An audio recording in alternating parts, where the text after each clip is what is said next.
The CBS Radio Mystery Theater presents...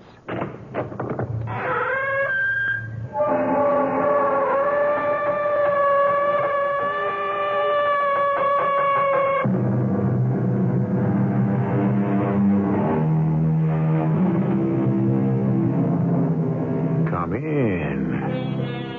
Welcome. I'm E.G. Marshall. But before you come in, stop a minute and look up at the night sky. Familiar? But there are those who will tell you that our sky is not all that familiar. That more and more it is filled with unidentified flying objects, and they will offer you stronger and stronger factual proof that they are there. Is it true? Are they really UFOs? Or to use a less scientific phrase, flying saucers? Well, Pete, did I steer you wrong? What do you mean, Bryce? A spacecraft. You just sighted it, didn't you? One way or another, I've seen quite a few stars tonight. Including your first UFO.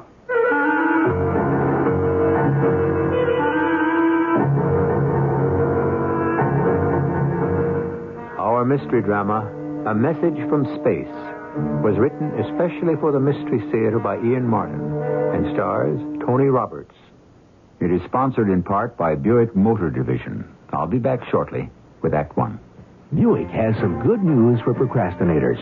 Even though you waited, you can still enjoy the comfort and luxury of a full-size Buick. Even better, your Buick dealer just might give you an irresistible deal on a 78 LeSabre right now. But do hurry, because a lot of other procrastinators have been waiting for this kind of news, too. Buick LeSabre. Yes, you can at your Buick dealers. Yes, you can. Yes, you can.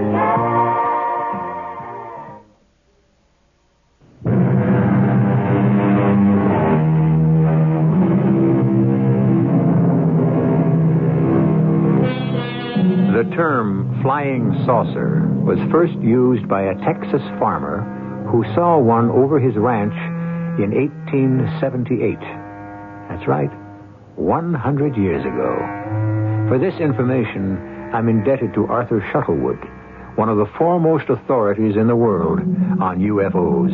This is a story, set down in the most part, exactly as it was related by another recognized authority in the field, Bryce Bond.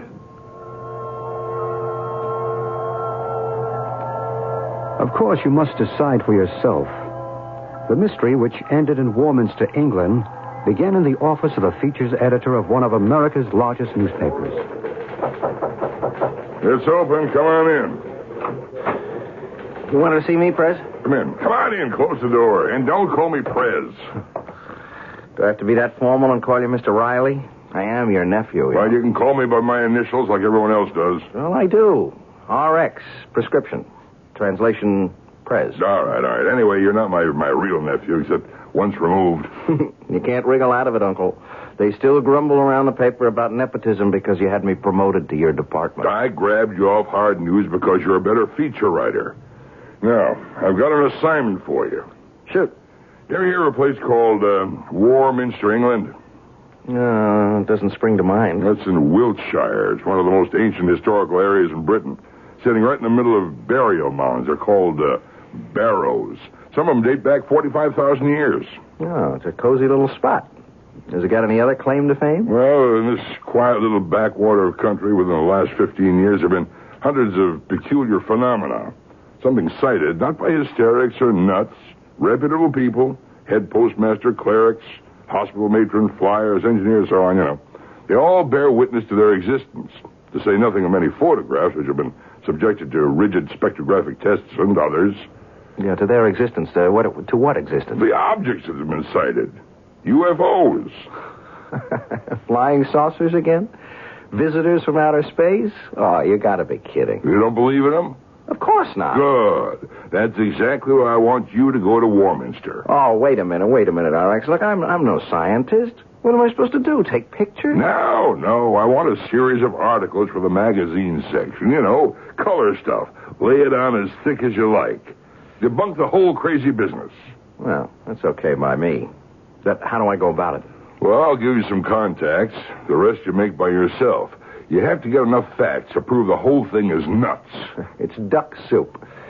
Thanks for the plum. At that point, of course, I hadn't yet met Pete Heron. But a meeting was to come shortly, at the beginning of the experience which was to change his whole life and lead to a sudden and breathtaking climax. I was on my way to visit an old friend of mine in Warminster, England, but the nearer I got to the town, the traffic became unbelievable. Stop and go in this quiet English countryside. A few miles short of the little town, I abandoned my taxi and decided to walk it. A decision I applauded myself for because the traffic had ground to a total halt. I'm afraid that's not going to do you any good. There's a little bridge up ahead. That's a complete bottleneck. If anything's stalled there, you're going to be stuck for a while. The ugly American. I should learn the virtue of patience. Particularly the British variety. When they put up with things, they don't gripe, they grin. Object lesson for this American. Noted. And we'll try to learn from example. So you're American too, aren't you? Guilty as charged. You're not guilty. You're just plain smart. I guess I should have had the courage and the good sense to hoof it, too. I can't claim either. Only some prior knowledge. I had a taxi, but I bailed out when I saw the jam. I realized from experience it was one of those hopeless evenings. What do you mean? Well, it looks like it's going to be a good night. The low cloud cover seems to be lifting. And if you're sensitive, you can just feel the magnetism bristling in the air. I think you'll see a UFO tonight. What? Isn't that what you're here for? Yeah, in a sense. What are you, clairvoyant or something? I have no need of ESP or extrasensory knowledge to deduce that. What do you think all the rest of these people are here for? You mean all this traffic is just people who are screwy enough to think they might sight a flying saucer? That's right.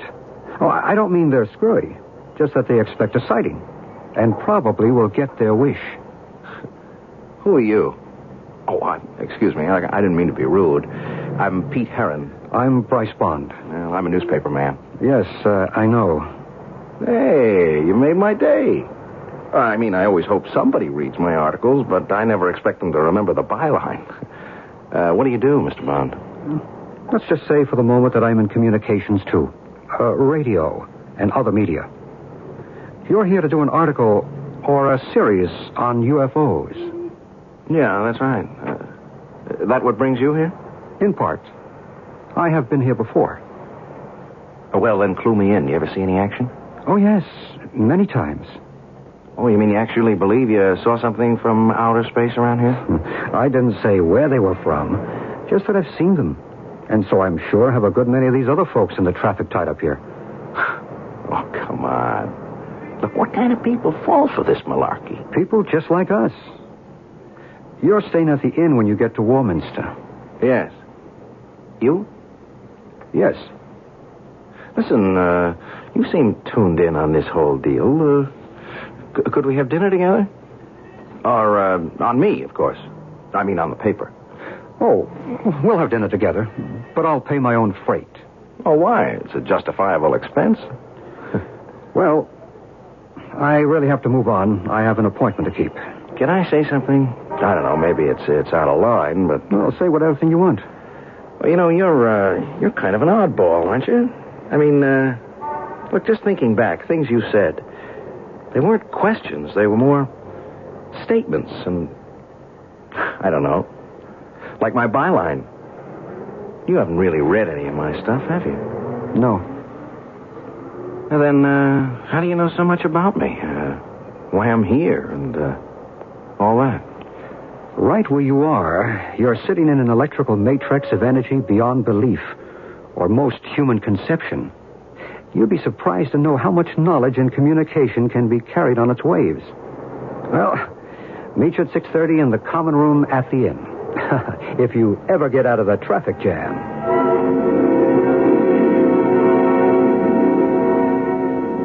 How about a brandy, Bryce? No, thank you, but don't let me stop you. Oh, I'll pass that, too. Look, please go on. Look, you were telling me about the magic triangle. Well, It's formed if you draw a line, say, from Glastonbury to Avebury to Salisbury and back to Glastonbury. Warminster lies right in the middle of it, at a point where all the ley lines intersect. The what? The ley lines. Invisible lines of electromagnetic energy. How do you spell ley? L-E-Y. It's an obsolete Old English word for a flame or a blaze or a fire. You can see the obvious derivation. Ancient people knew about these ley lines? It seems incontrovertible. This was a cradle of early English civilization. The burial mounds everywhere attest to that. King Arthur is supposed to be buried in Glastonbury. The Druids built their temple at Stonehenge. More than a temple as we know today, scientifically. Really a giant computer from which the date, star shifts, eclipses, equinoxes, and solstices can be reckoned. Heaven knows how many other universal discoveries that we consider modern discoveries were common knowledge to these people 2,000 years before the birth of Christ. There's an even bigger one at the north of the triangle, at Avebury. And right in the center is this matrix of energy. But what is this energy? Electromagnetic, psychic, spiritual. Each man may have his own explanation. Well, why here? Why in this little dump? I suppose the best answer to that is why not? You're skeptical. Yeah, you're too darn right. Then it's time to go up to Cradle Hill and see for yourself. By the time you come down tonight, or tomorrow morning, you may have changed your mind. You want to bet? Perhaps I can't guarantee you a UFO, but I think I can guarantee you that you will see something that will change your mind. I went out into the soft but damp and chill English night with my new friend, Bryce Bond. Friend. There is something about him that's compelling. Some inner strength that kind of gets to you. We drove a few miles in my rented car and stopped beside a field. There was only one other car parked there. You can cut the motor, Pete. We'll go by foot from here on. Check. There's a flashlight in the glove compartment. Okay. I have one, too, but I don't think we'll need them. The moon's pretty bright. Shall I leave the parking lights on? Better not. We might be all night, if you're up to it. Oh, I'm up to it. Good. Let's go. Is there a gate or a road or something? We duck through the fence and across the fields. Well, the moonlight is pretty bright. Get through all right? Yeah. Where'd they all go, by the by? The crowd is over on Cradle Hill. This is Star Hill. Yeah, well, why'd you bring me here? It's a good question for which I don't have a definitive answer. In terms we both understand, can I call it a gut hunch? You got some antenna that sends you the message I might get to see something here? Give your own antenna a chance, and maybe you will. I think I'll let you climb the rest of the hill yourself. Then if anything does turn up, you'll know I had nothing to do with it. What's on the other side? Just some wheat fields and quiet, rolling Wilshire country.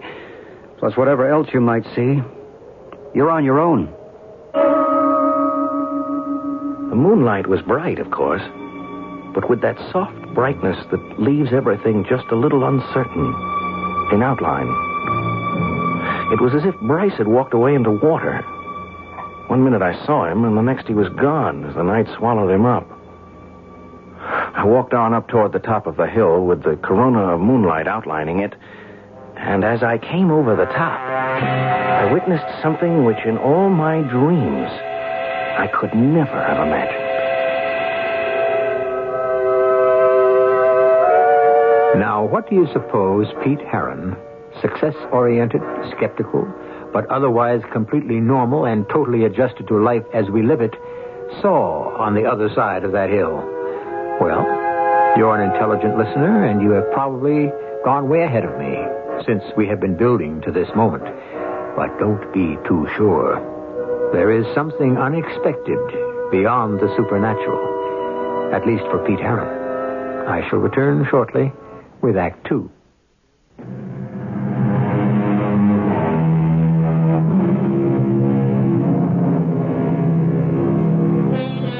Now let me see.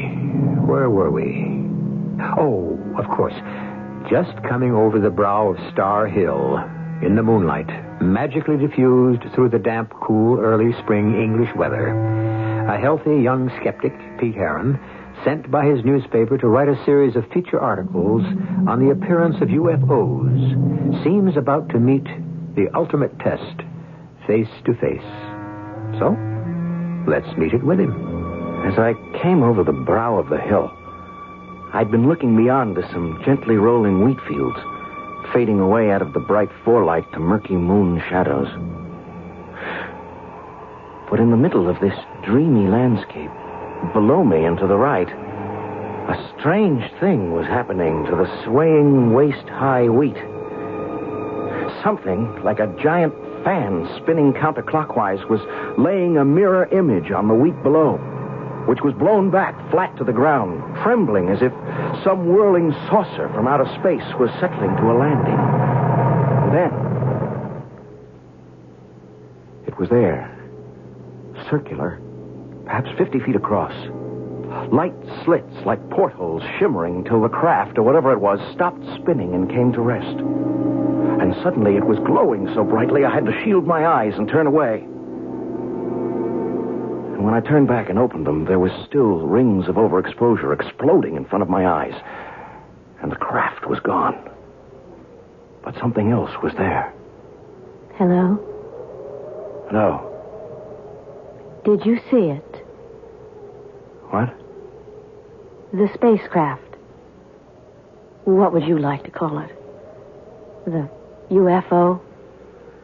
I thought I saw something, but... Hey, did you see it? Of course I did. Hey, where did you pop up from, anyway? What do you mean? I came here just the same as you. You did? Oh, yeah, that's right. Yeah, I parked my car right behind a little blue hatchback. That must be yours, huh? Excuse me, I'm sorry. I ought to introduce myself. I'm Pete Heron, World Features. A reporter. Yeah, right. Well, sort of. Feature writer, you know. Human interest.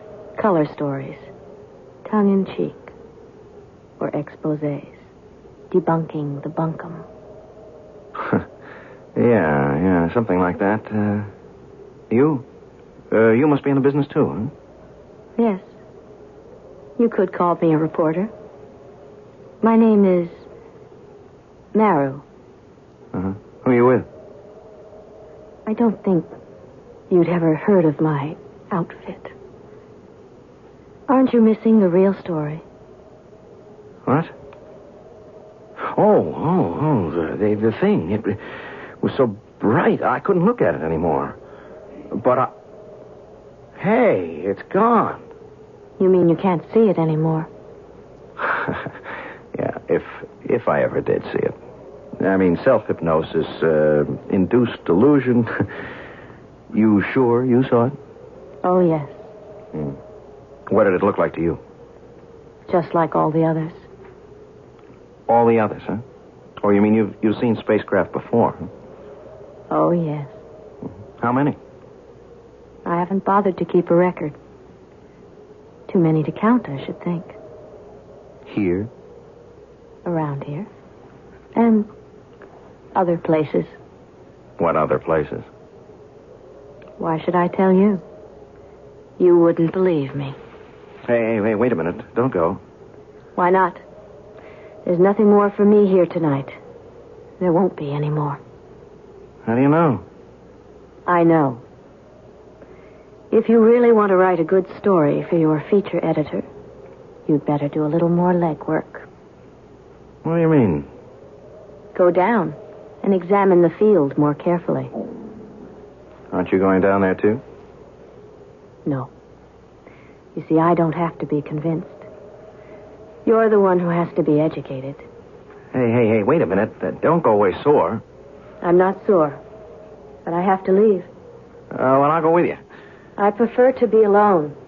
But look, Maru, wasn't that it? Maru was the name I gave you. What's your other name? Why do you ask? Well, it would kind of help so I could get to see you again. When you want to see me again, you won't need a name to find me. Maru, wait a minute.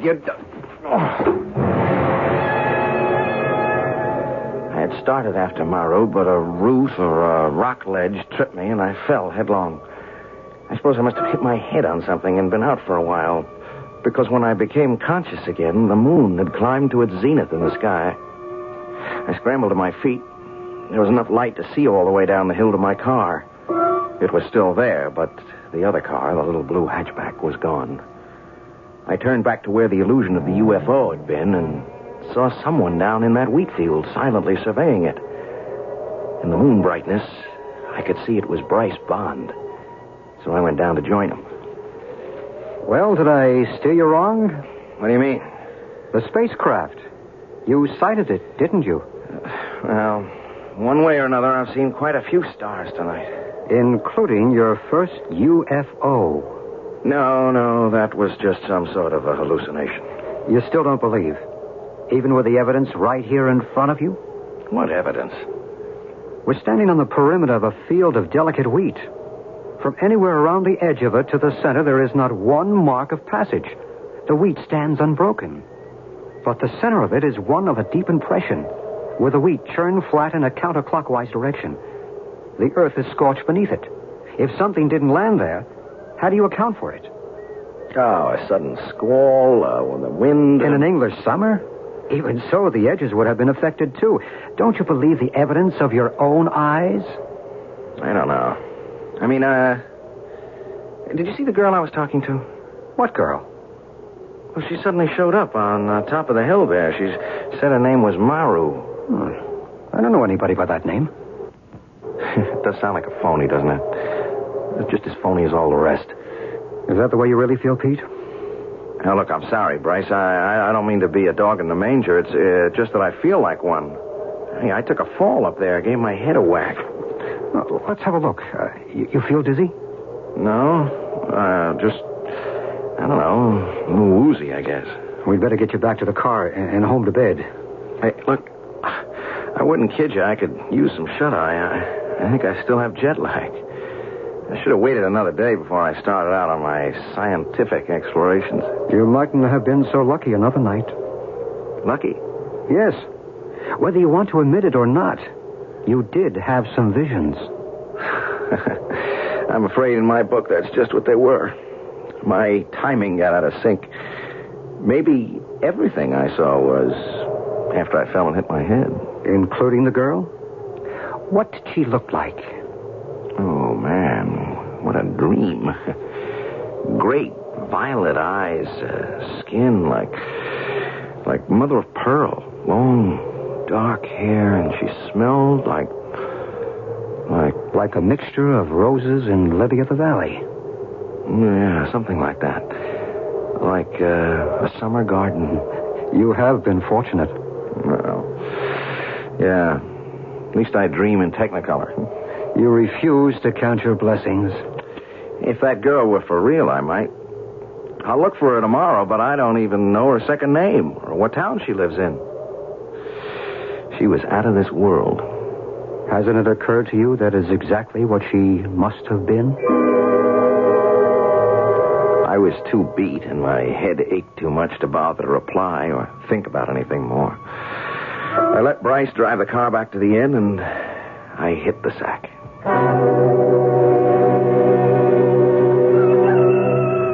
Some gung-ho rooster woke me up at sunrise. I looked at my watch. I'd had just about 5 hours rest, but I knew I couldn't get back to sleep. I was going looking for Maru. I didn't have any luck, which was why I was back in the car after dark and headed again for Star Hill. I'd avoided Bryce Bond all day, sneaked out of the hotel after dinner, afraid to admit that at least one thing he'd said had shaken me. Maru. Maybe he was right, and she was out of this world. But the drive, the need to see her again, was so strong, I was almost ready to become a believer. It was very peaceful on the top of the hill. The moon had risen earlier, and I could see the wheat field with the impression, that strange, inexplicable impression, still there. I had brought a sweater and I was warm, and the last thing I remembered before I dozed off was Maru, and how much I wanted to believe I hadn't lost her forever.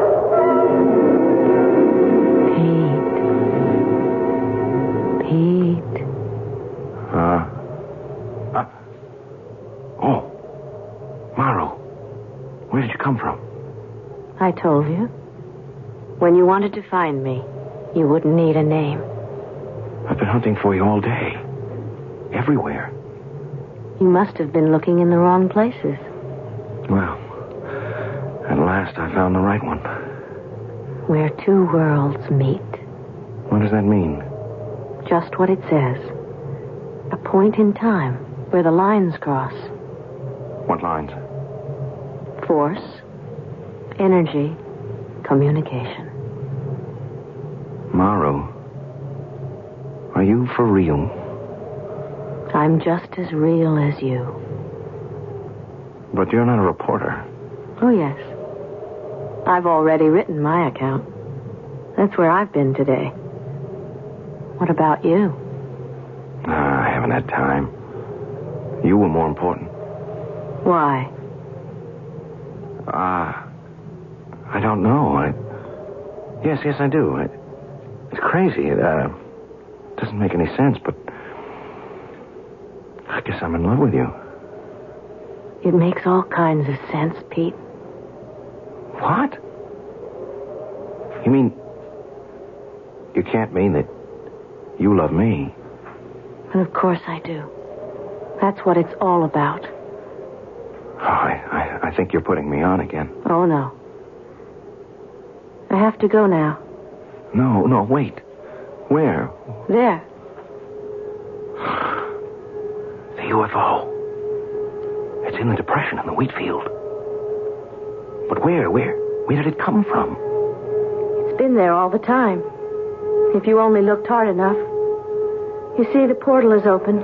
They're waiting for me. Oh, no, but you can't go away. I must. They're calling me. What are you? What are you, some kind of a prisoner?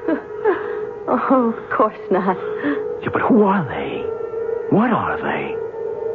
What's inside that thing? Knowledge. Peace. Love. I don't believe it. Come see for yourself. Take my hand.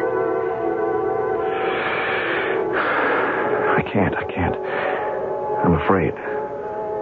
When you're filled with love, there's no room for fear. I can't, Maru. I'm still afraid. You are not yet ready. I must go now. Will I see you again? That will be up to you, Pete. Up to you. With lightning speed, Maru was suddenly through that strange portal that closed like a mouth and became an indistinguishable part of the hull. Immediately, the thing glowed with a light so intense I had to shield my eyes. I heard a great whoosh, and the hum like a dynamo drummed in my ears, spinning away like some giant top into the vastness of space. When I could look again, it was gone. There was nothing left but the depression in the field, and I started to run towards it like a madman. I've never felt so alone in all my life. These words of Pete's, reported to me by Bryce Bond, still ring in my ears. The presence and reality of that strange UFO sends tingles up and down my spine. A reaction to the unknown. But nothing in this eerie otherworld tale could have prepared me for the astounding climax. I'll return with that shortly, and the rest of Act 3.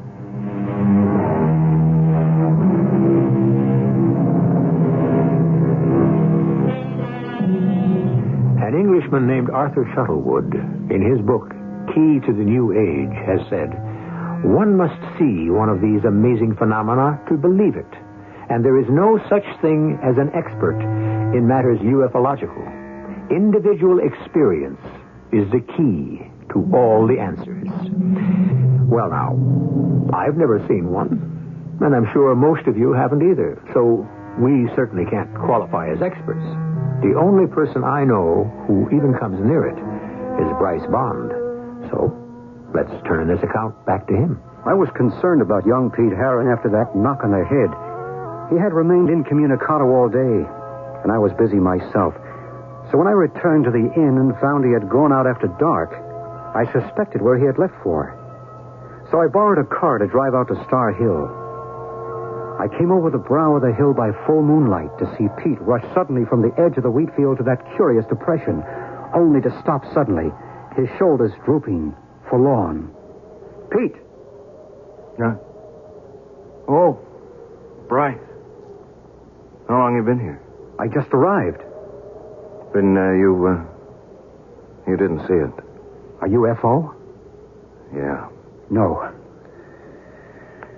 And you didn't see her either. You mean the girl you met last night, Maru? Yes.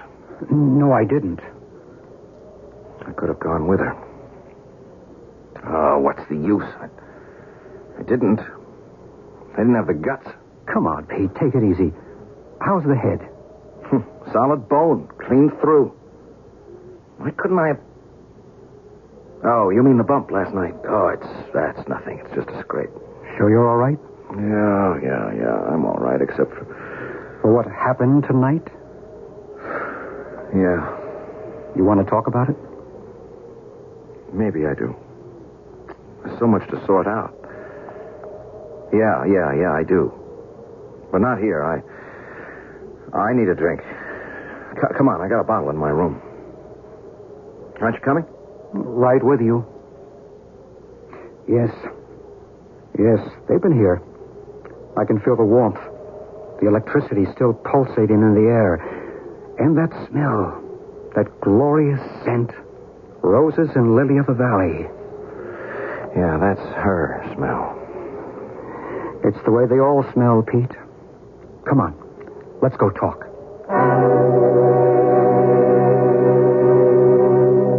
What am I going to do, Bryce? I never should have come up here. No way you could have stopped it. Oh, sure I could.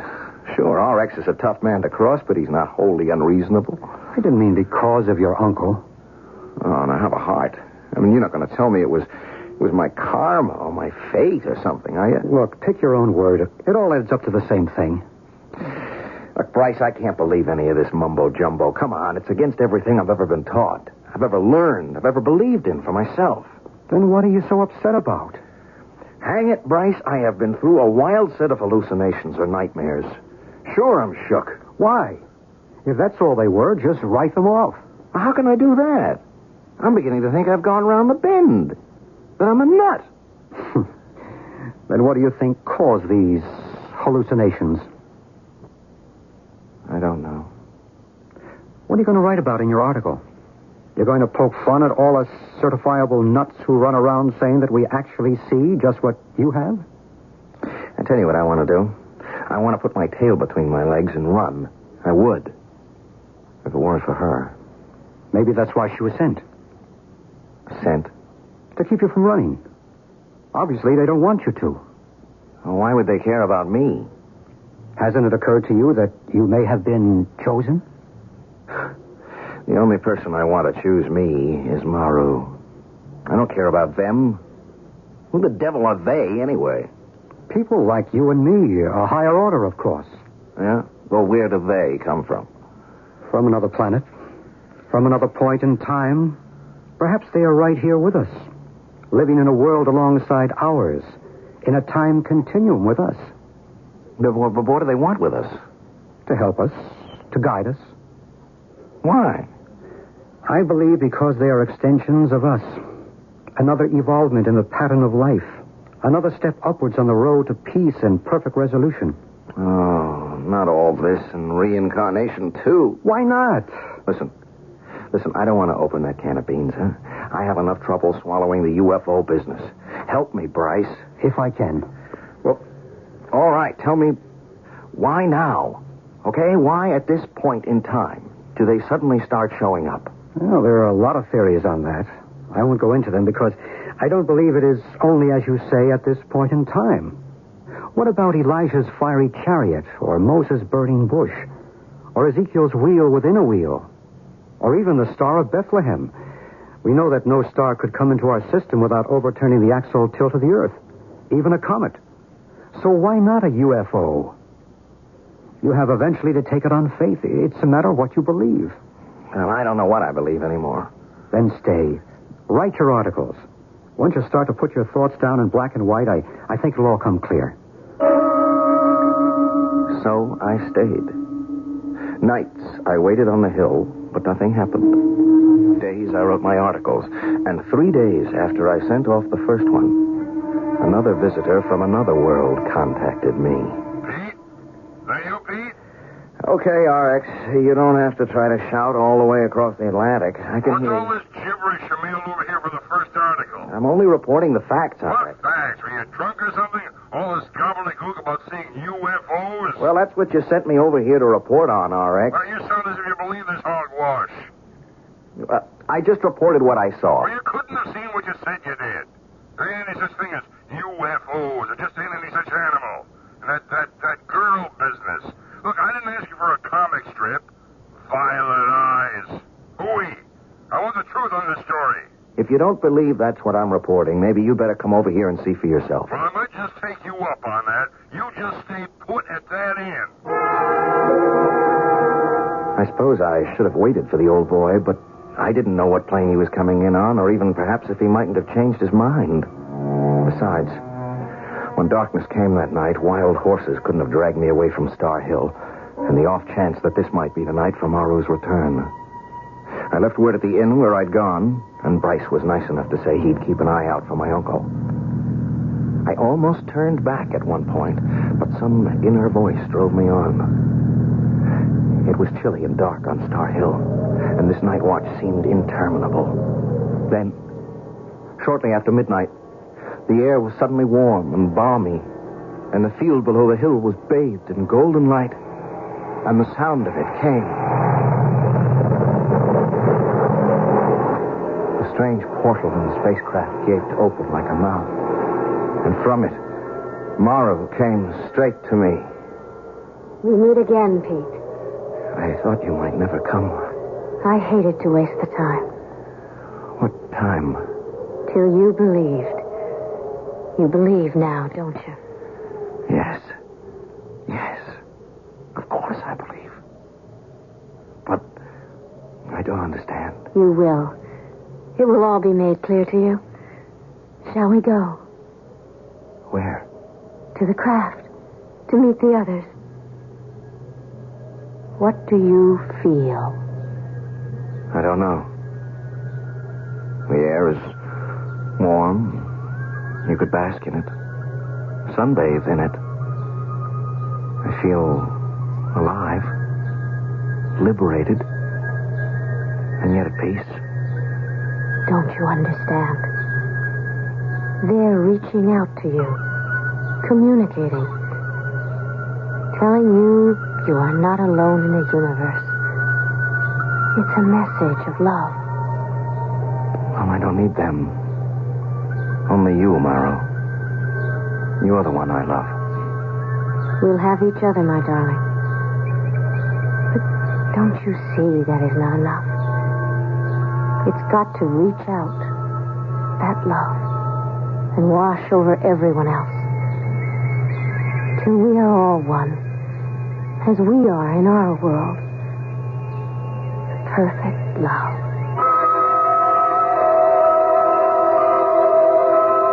Confound it, Mr. Bond. What's that reckless young fool doing up there on that Devil's Hill? What are you people trying to do to him, anyhow? That's a sensitive boy for all he tries to act hard-boiled.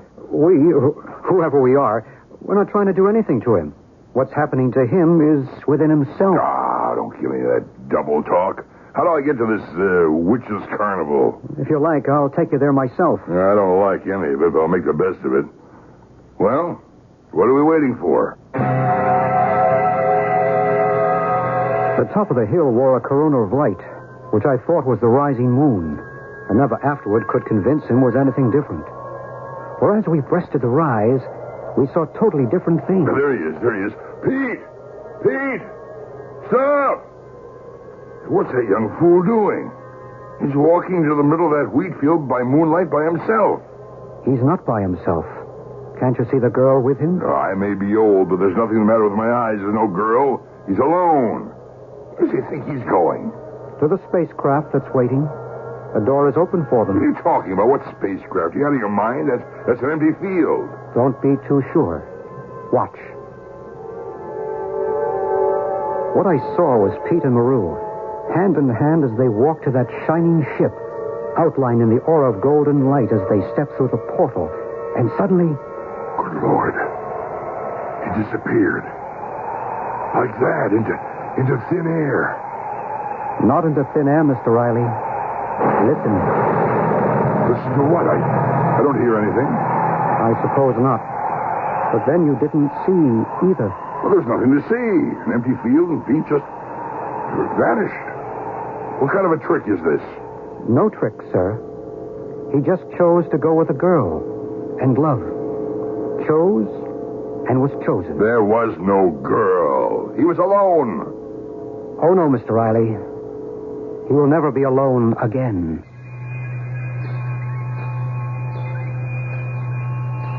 Impossible? Fantasy? If you wish.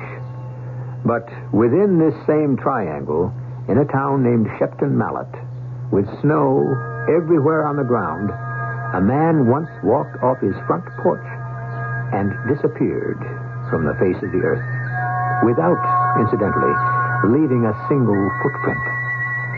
You see, nothing is really impossible. I'll be back shortly.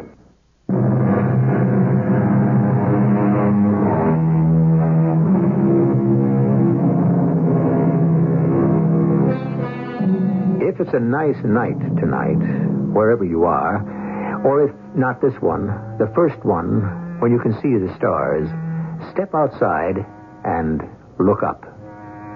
Is it the same familiar sky, or can you spot any unidentified flying objects wheeling with the stars?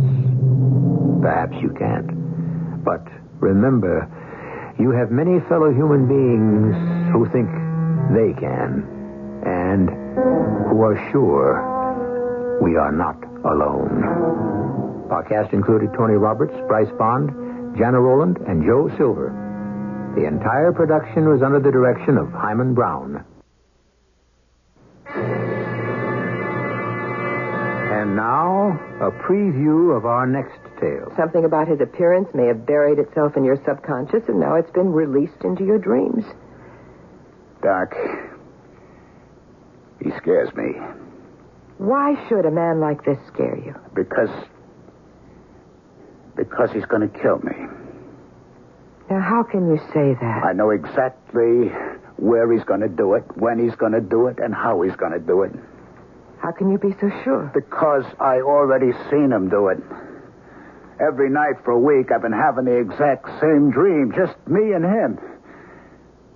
He points his gun at me, and he kills me. But why? I don't know, and I don't care. All I know is he kills me. Now, you tell me. Am I or am I not crazy? This is E.G. Marshall inviting you to return to our Mystery Theater for another adventure in the macabre. Until next time, pleasant dreams.